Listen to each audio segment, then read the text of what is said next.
everyone, welcome to D4Drupal channel. Today we are going to see about how to create a dependent dropdown in a custom form. Okay. So for that what I have done, I already created a custom module. So already created info file and routing file. And in that routing file I am pointing to form. And next is the form file which I already created and I already defined the basic functions. So first function is I hope you all know all this basic information. So I'm going to explain only about the dependent dropdown feature in this custom form. Okay.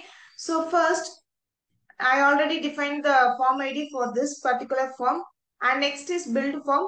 So in this form only you are going to create a to select field which is going to be a dependent dropdown. Okay. So dollar form, so I'm taking a scenario as when you're ordering something in online. So when you order something, I'm segregating the data as category and available items, which means fruits or okay, snacks or food items or whatever. So when you select fruits, it will display all the fruit items. When you select snacks, it will display all the snacks item in the next dropdown. Okay, so in for that case we are going to work now. Okay, so first one is category. So category, and the type is select. So select, and next you need to mention a title for that. So title will be food category.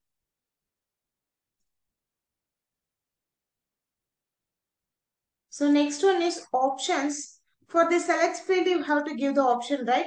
So currently, I am going to call some function or let's say opt. Okay. And next, default value, default. I'm mentioning it as default.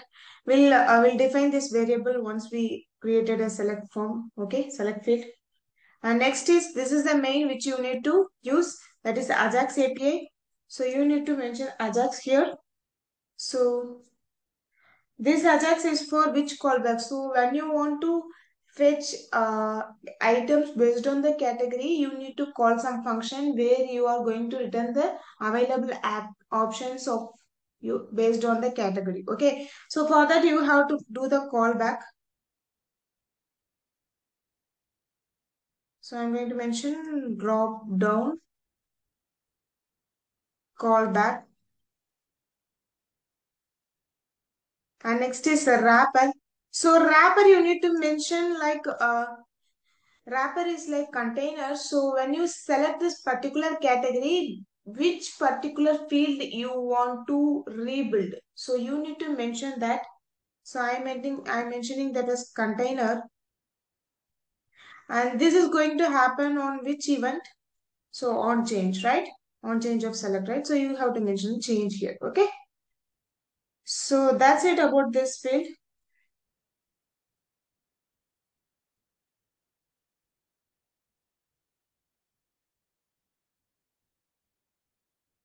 And next field is the available items. So these are the available items based on the category. So this is also gonna be select field, select, and title, available items. Okay, available items. And next you need to mention the options. Options. So options also I'm going to call some callback here. Available items. Okay. So, next is default value.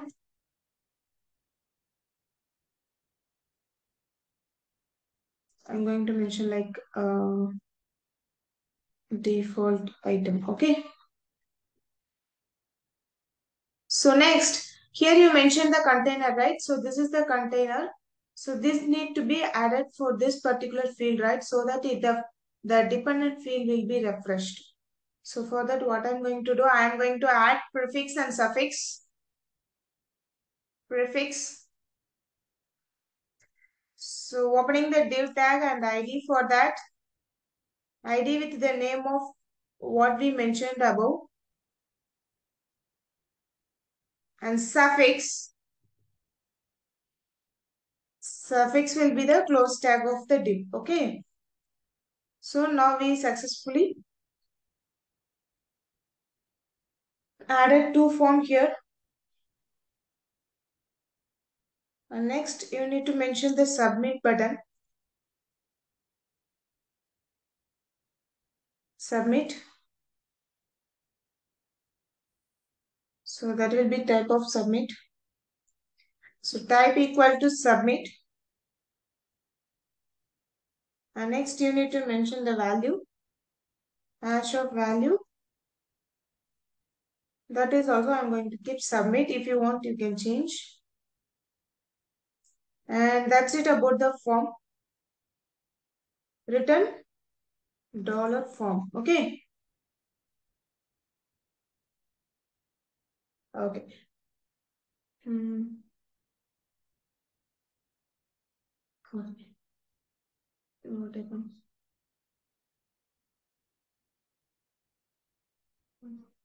This should not be there. Okay. So now we successfully created a form. Next, what we are going to do? We are going to call this drop-down callback and public function. Public function, that function name and open. So that will contain the same argument.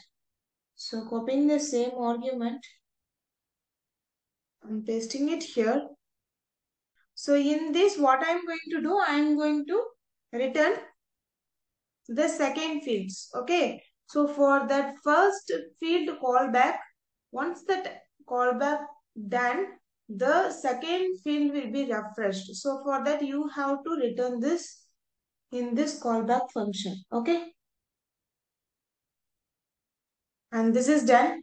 And next we have to pre-populate the options here, right? So I am thinking to create a function for that. So let's create a function.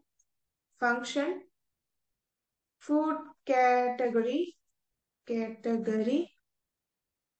So there won't be any argument. So return options. First will be none.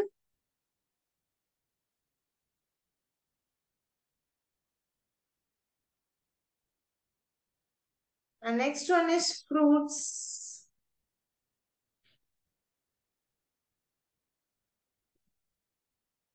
And next one is snacks.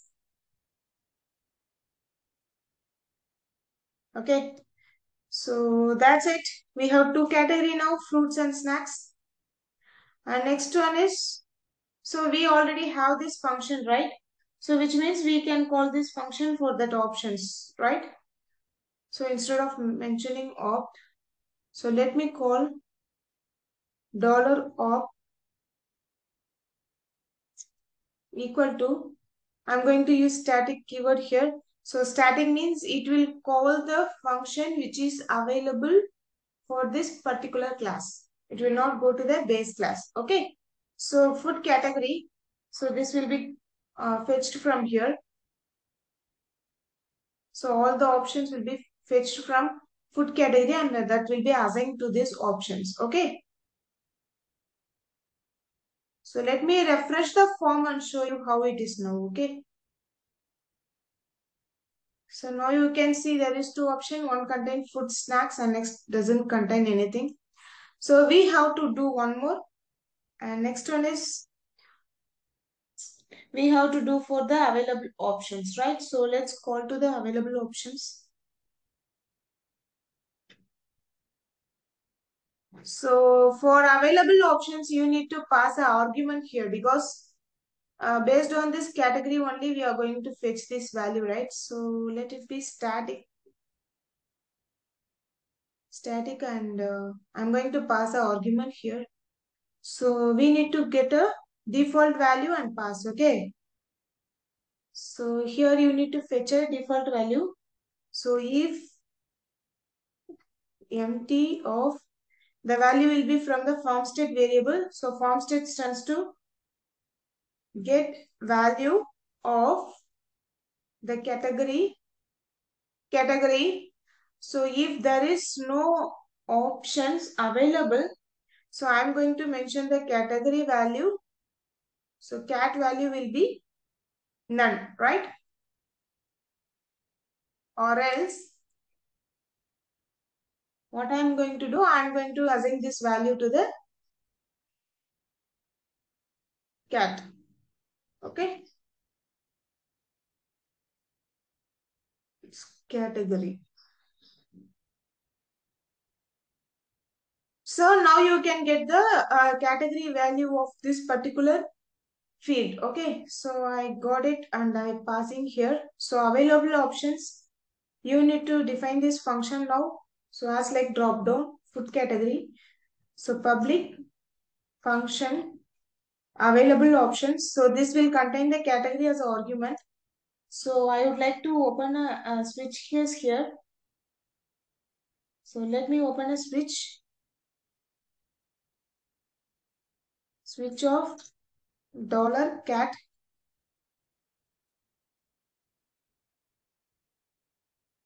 So next is case. If the case is fruit, okay, first one. Then the opt will be apple,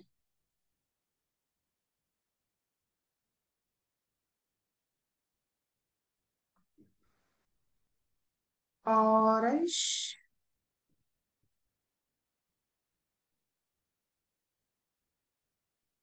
mango. So whatever you want, you can give. So going to break this. And next, if the case is snacks next, right? Snacks. $opt equal to snacks will be, let's say pani puri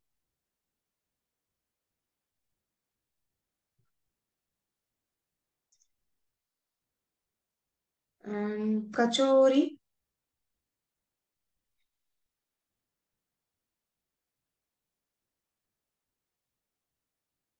vada.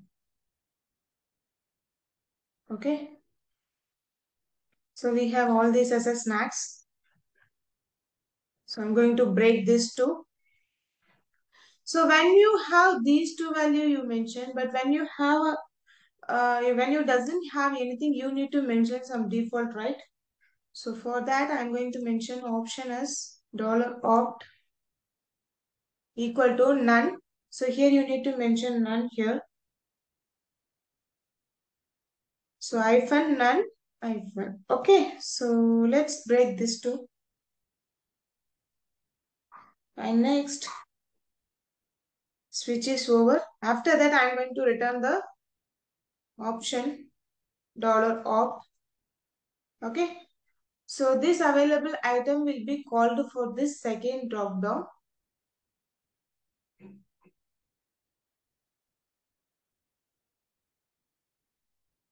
So second drop down here, the option will be called.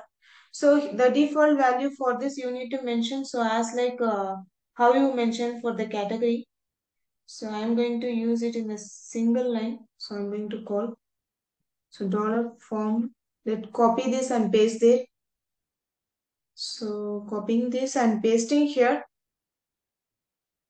So it's available items, right? Available items. So if there is a value for this not empty,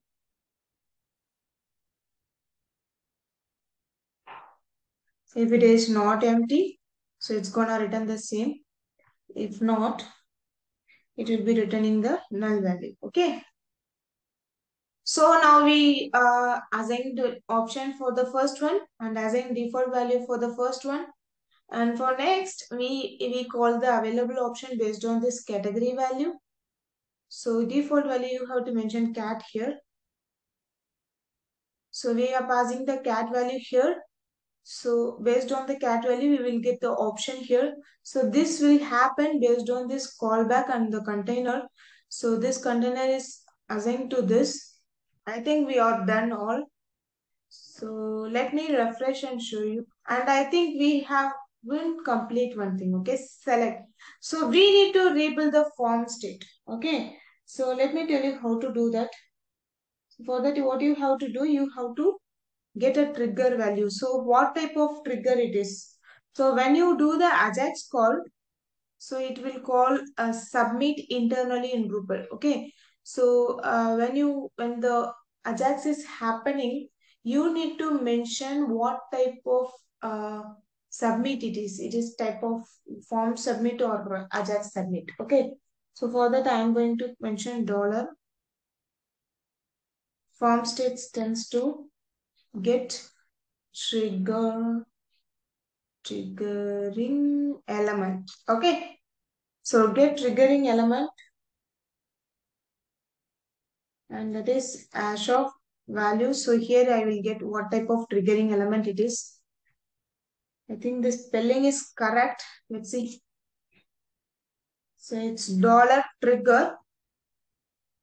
If it is not equal to submit, I'm going to rebuild that particular form. Okay.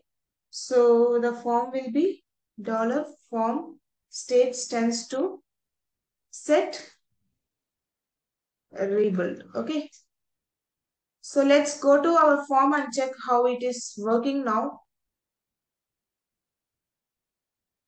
So available option, it doesn't have anything. So I'm going to select fruit.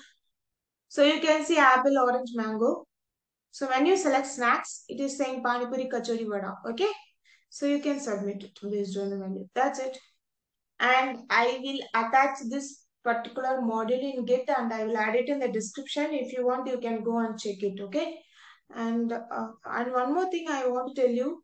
So whenever you are fetching a value of category, you have to get the value from the form state. Okay. Only the form state will carry your data from one form to another. Okay. So you need, if you are doing any Ajax call, all the value of this particular form will be saved in the form state. That's why I am using form state in all the places. I am not using form at anywhere. Okay. So you can see I'm getting the default value from the form state. So in submit also I'm getting from form state everywhere. Okay. In validate function also we will use form state, right? As like how we are doing there, the same way we have to do it here too. Okay. And that's it about today's session.